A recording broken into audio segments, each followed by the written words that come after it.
আসসালামু আলাইকুম, সবাইকে আমন্ত্রণ জানাচ্ছি এবি নিউজ দুপুরের সংবাদে। আপনাদের সঙ্গে আছি আমি তাবাসসুম আনিকা। বুধবার রাজধানী চীন মৈত্রী সম্মেলন কেন্দ্রে পরিবেশের গুরুত্ব তুলে ধরে আয়োজন করা হয় বিশেষ এক অনুষ্ঠানের। এই অনুষ্ঠানে অংশগ্রহণ করেন দেশের অন্যতম প্রভাবশালী ব্যক্তিত্ব, অন্তর্বর্তীকালীন সরকারের প্রধান উপদেষ্টা ডক্টর মোহাম্মদ ইউনূস। প্রাকৃতিক পরিবেশের সংরক্ষণ ও বৃক্ষের গুরুত্ব তুলে ধরতে এই দিনটি পালন করা হয়। এই আয়োজনের মাধ্যমে দেশের পরিবেশ সমস্যা ও তার সমাধানে সকলের অংশগ্রহণ নিশ্চিত করার অঙ্গীকার ও বার্তা দেয়া হয়। অনুষ্ঠানে স্বাগত বক্তব্য প্রদান করেন পরিবেশ, বন ও জলবায়ু পরিবর্তন বিষয়ক মন্ত্রণালয়ের সচিব ডক্টর ফারহিনা আহমেদ। তিনি পরিবেশের জন্য সকলের সচেতনতা বৃদ্ধি ও ভবিষ্যৎ প্রজন্মের জন্য সুন্দর পৃথিবী গড়ে তোলার আহ্বান জানান। বিশেষ অতিথি হিসেবে উপস্থিত ছিলেন পরিবেশ, বন ও জলবায়ু পরিবর্তন বিষয়ক মন্ত্রণালয় ও পানি সম্পদ উপদেষ্টা সৈয়দা রিজওয়ানা হাসান।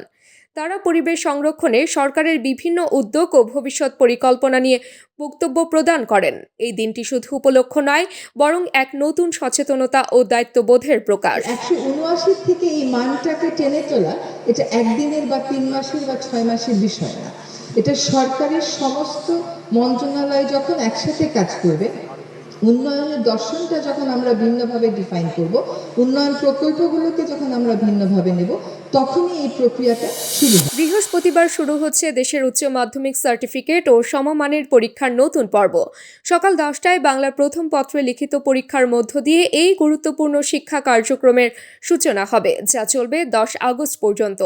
এরপর শুরু হবে ব্যবহারিক পরীক্ষার ধাপ। এবারের পরীক্ষায় অংশ নিচ্ছেন দেশের মোট 12,51,111 জন শিক্ষার্থী। এর মধ্যে সাধারণ বোর্ডের অধীনে পরীক্ষার্থীর সংখ্যা 10,55,000-এর বেশি, আলিম পরীক্ষার্থী 86,000-এর বেশি এবং কারিগরি বোর্ডের পরীক্ষার্থী 1,09,000-এর বেশি। দেশের 2,797টি কেন্দ্রে এই পরীক্ষাগুলো অনুষ্ঠিত হবে। গত বছরের তুলনায় এ বছর পরীক্ষার্থীর সংখ্যা কিছুটা কমেছে। শিক্ষা মন্ত্রণালয় নিশ্চিত করেছে, এই গুরুত্বপূর্ণ সময়ে পরীক্ষার সুষ্ঠুতা ও নিরাপত্তা নিশ্চিত করতে কঠোর প্রস্তুতি নেওয়া হয়েছে। প্রশ্ন ফাঁসের গুজব প্রতিরোধ, নিরাপত্তা নিশ্চিতকরণ ও গুজব থেকে পরীক্ষার্থীদের সুরক্ষায় দেশের সব কোচিং সেন্টার আগামী 15 আগস্ট পর্যন্ত বন্ধ থাকবে। মঙ্গলবার এ সংক্রান্ত নির্দেশনা জারি করেছে মাধ্যমিক ও উচ্চ শিক্ষা বিভাগ। অবরুদ্ধ গাজা উপত্যকার এই অঞ্চল থেকে প্রকাশ্যে এসেছে এক ভয়ঙ্কর দৃশ্যের খবর। ফিলিস্তিনি স্বাধীনতাকামী গোষ্ঠীর জটিল ও পরিকল্পিত অভিযানে দখলদার ইসরায়েলের 5 সেনা নিহত হয়েছেন। আহতের সংখ্যা আরও অন্তত 15 জনের বেশি, যাদের মধ্যে অনেকের অবস্থা গুরুতর। সংবাদ মাধ্যম প্যালেস্টাইন ক্রনিকল জানায়, মঙ্গলবার এই সংঘর্ষের সূচনা হয়।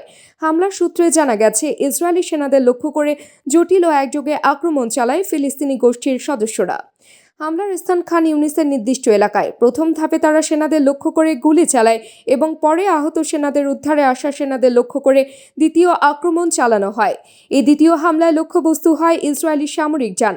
এর মধ্যে একটি সাঁজোয়া গাড়িতে আগুন ধরিয়ে দেয় বিদ্রোহীরা। আহত সেনাদের দ্রুত উদ্ধার করতে হেলিকপ্টার মোতায়েন করা হয়। তাদের তেল আবিবের তেল হাসমের হাসপাতালে নিয়ে যাওয়া হয়, যেখানে পরিবারের সদস্যদের জানানো হয়েছে। এই সংঘর্ষের কারণে এলাকাটি এখন উত্তপ্ত আর সেনাদের নিখোঁজ হওয়ার খবরও রয়েছে। ওই অঞ্চলে এখনও কিছু সেনা নিখোঁজ রয়েছে বলে জানানো হয়েছে। ইরানি ক্ষেপণাস্ত্র হামলার জেরে ব্যাপক ক্ষয়ক্ষতির মুখোমুখি হয়েছে ইসরায়েল। এই হামলার পর থেকে ক্ষতিপূরণের দাবিতে উচ্ছ্বসিত হয়েছেন দেশটির হাজারো নাগরিক। শুধু তাই নয়, এখন পর্যন্ত এই দাবি জমা পড়েছে প্রায় 39,000-এর বেশি, যা ইসরায়েলের অর্থনৈতিক ও সামাজিক অঙ্গনে এক গুরুত্বপূর্ণ ঝড় রূপে দেখা দিয়েছে। বার্তা সংস্থা আনাতোলু জানাচ্ছে, 25 জনের প্রতিবেদনে ইসরায়েলের ট্যাক্স অথরিটির অধীনে থাকা ক্ষতিপূরণ তহবিলে এখন পর্যন্ত প্রায় 38,700টি দাবি নিবন্ধিত হয়েছে। এই দাবিগুলোর মধ্যে রয়েছে ভবনের ক্ষয়ক্ষতি, যানবাহনের ক্ষতি, বিভিন্ন যন্ত্রপাতি ও অন্যান্য সামগ্রীর ক্ষতিপূরণ। বিশেষ করে ভবনের ক্ষয়ক্ষতির জন্য 30,000-এর বেশি দাবি জমা পড়েছে। এছাড়া যানবাহনের ক্ষতি নিয়ে 3,713টি দাবি ও অন্যান্য ক্ষতি বিবেচনায় আনলে মোট সংখ্যা আরও বাড়বে বলে ধারণা করা হচ্ছে। বিশেষজ্ঞরা বলছেন, এই সংখ্যার বাইরে আরও হাজারো ভবন ক্ষতিগ্রস্ত হয়েছে, কিন্তু এখনও পর্যন্ত ক্ষতিপূরণের জন্য দাবি জমা পড়েনি। তেল আবিবের সবচেয়ে বেশি ক্ষতিপূরণ দাবির সংখ্যা রয়েছে 24,932টি। দক্ষিণাঞ্চলের আশকেলনে দাবি জমা পড়েছে 10,793টি। তবে এই দাবিগুলোর জন্য সরকারিভাবে মোট ক্ষতিপূরণের পরিমাণ বা অর্থের পরিমাণ এখনও ঘোষণা হয়নি। অধিকারী সূক্ষ্ম মুহূর্তে হারিয়ে গেল সম্ভাবনার ঝলক। শ্রীলঙ্কার বিপক্ষে কলম্বো টেস্টে বাংলাদেশের সামনে ছিল এক নতুন শুরু করার দারুণ সুযোগ, তবে সেই সম্ভাবনা যেন কেবলই আকাশের গোপন কল্পনা হয়ে রইল ভুল পরিকল্পনার দহন থেকে। প্রথম টেস্টের মতো এবারেও টসের ভাগ্যটা ছিল বাংলাদেশের পক্ষে। অধিনায়ক নাজমুল হোসেন শান্ত টস জিতে ব্যাটিংয়ের সিদ্ধান্ত নেন, যা দলের জন্য ছিল এক ধরনের স্বস্তির বার্তা।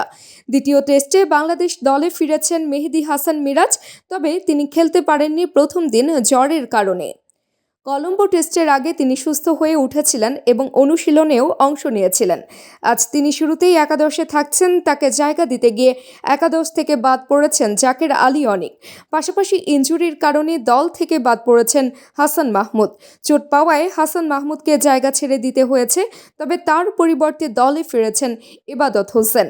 বাংলাদেশের জন্য তিনি সর্বশেষ টেস্ট খেলেছেন 2023 সালের জুনে মিরপুরে আফগানিস্তানের বিপক্ষে। এই পরিবর্তনের পাশাপাশি শ্রীলঙ্কা দলে কিছু গুরুত্বপূর্ণ পরিবর্তন এসেছে। বাংলাদেশ একাদশ: সাদমান ইসলাম, এনামুল হক বিজয়, মুমিনুল হক, নাজমুল হোসেন শান্ত, মুশফিকুর রহিম, লিটন দাস, মেহেদী হাসান মিরাজ, নাইম হাসান, তাইজুম ইসলাম, নাহিদ রানা, ইবাদত হোসেন। শ্রীলঙ্কা একাদশ: প্রথম নিশাঙ্কা লাহিরু উদারা, দীনেশ চান্ডিমাল, ধনঞ্জয়া ডি সিলভা, কামিন্দু মেন্ডিস, কুশল মেন্ডিস, সোনাল দিনুশা, থারিন্দু রত্নানায়েকে, প্রভাত জয়াসুরিয়া, বিশ্ব ফার্নান্দো ও আসিতা ফার্নান্দো। দর্শক, এতক্ষণ আমাদের সঙ্গে থাকার জন্য ধন্যবাদ। সর্বশেষ সংবাদ পেতে ভিজিট করুন আমাদের ওয়েবসাইট www.abnewsinternational.com এ। সেই সঙ্গে নিয়মিত ভিডিও নিউজ পেতে আমাদের ফেসবুক পেজে ও ইউটিউব চ্যানেলে চোখ রাখুন।